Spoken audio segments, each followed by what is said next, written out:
The whole fashion world hyped Jonathan Anderson at Dior and Matthieu Blazy at Chanel in advance, but the fashion show that I actually found most interesting was Louise Trotter's debut at Bottega Veneta.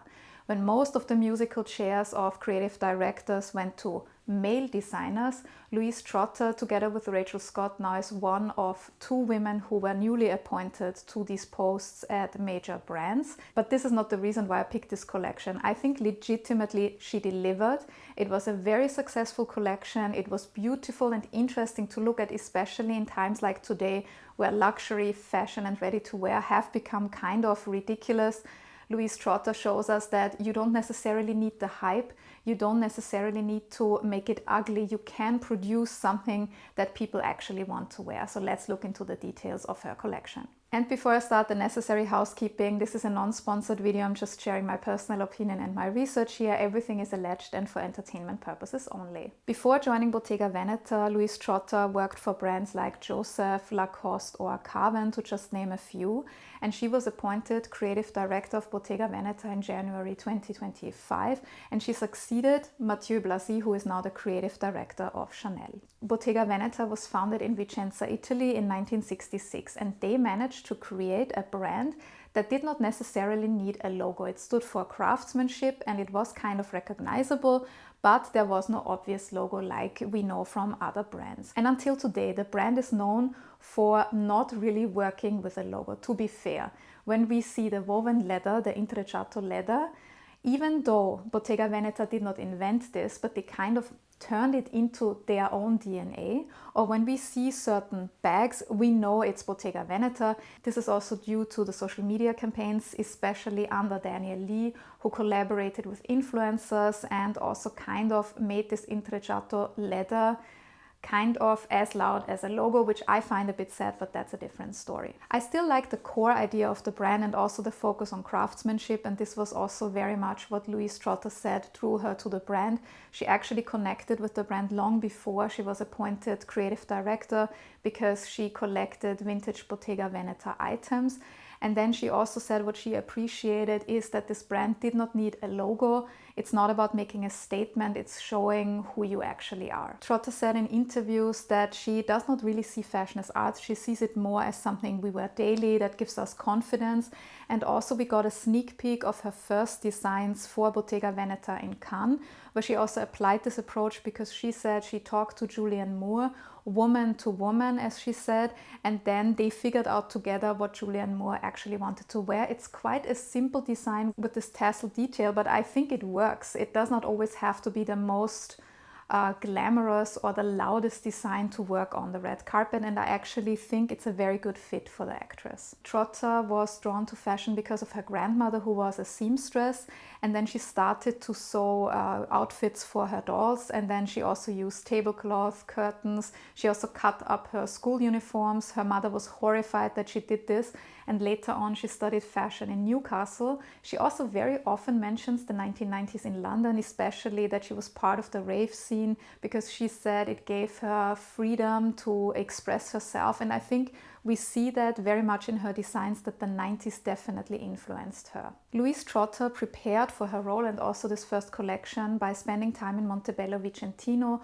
where the artisans for Bottega Veneta work, and she says she appreciates this brand because you can take something up which is 50 years old and it still feels very contemporary, very current and interesting. And I would like to mention something here when it comes to the heritage and craftsmanship. I already said before, the intrecciato weave, this woven leather, is not an invention by Bottega Veneta, but they kind of made it their own, and what they did is also they kind of flipped it along a diagonal, and then when they use it for bags, for example, it makes the whole look a bit softer, maybe a bit more slouchy. So yes, it's not the invention of Bottega Veneta, but a lot of people, when they see this weaving technique today, they immediately think of Bottega Veneta. Louise Trotter clearly did her homework. She studied the archives, but she said in interviews that she wanted to take this heritage and respect it, but not rest on it. She wanted to move forward. And forward she moved. Let's start with the most obvious, with this intrecciato weave, because Louise Trotter incorporated this throughout the collection. For example, there were these interesting coats and jackets in this beautiful chocolate brown, And then when you looked at them, the weave actually gave us this feeling like, I would say almost like snakeskin leather. I can't really describe it. It just looked really, really interesting. And then also the jacket on the back had this detail that it kind of like had a slit in there, which also made it really interesting. The intrecciato weave then also was incorporated in other coats as panels, for example, where the weave size was sometimes smaller, sometimes bigger. I also liked this take on it.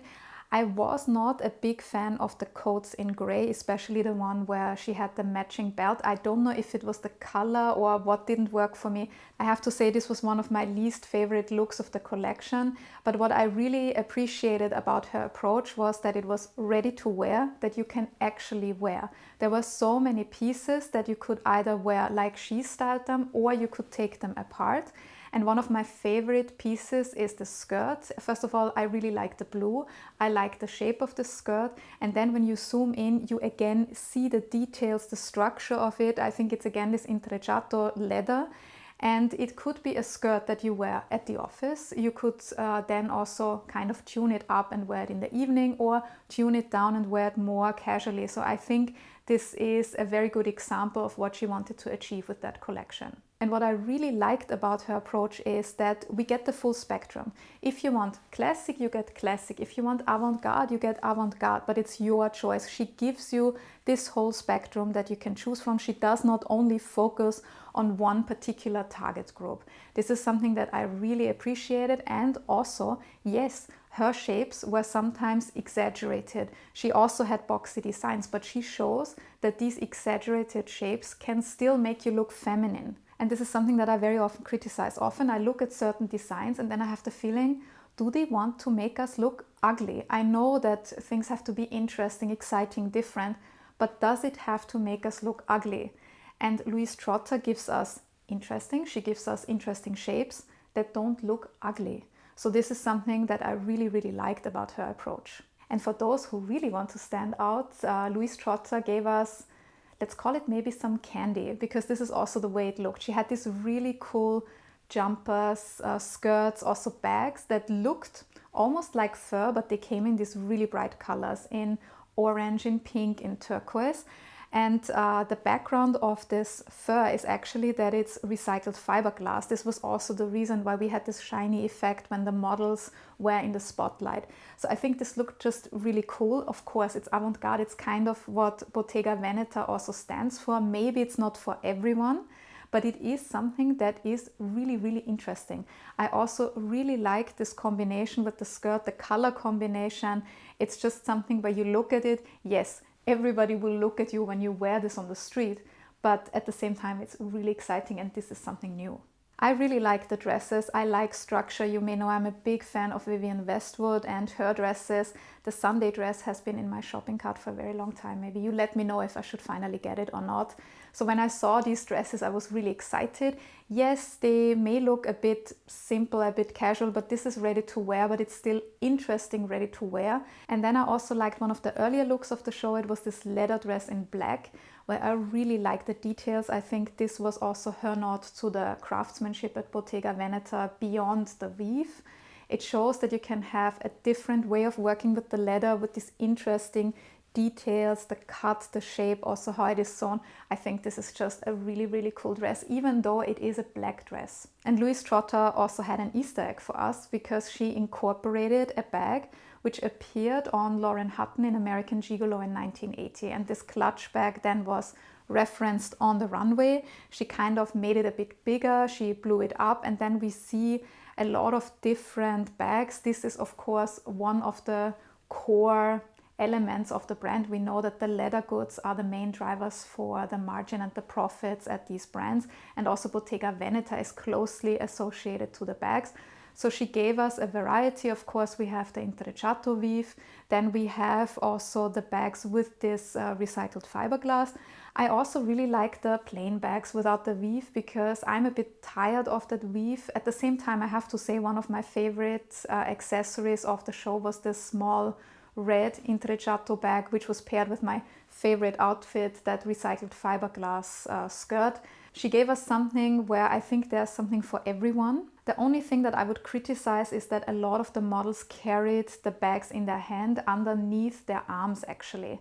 So I find this for day-to-day use a bit impractical. Maybe there's an additional strap included or which you can buy, but I'm sure even without that strap, a lot of people will love these designs because they are kind of casual and you can still put a lot of things in those gigantic clutch bags. So I think it's a matter of personal taste if you like it or not. So what is my verdict? I do have to say, compared to other shows, not only Matthieu Blazy or Jonathan Anderson, I think Louise Trotter is one of the designers who really delivered.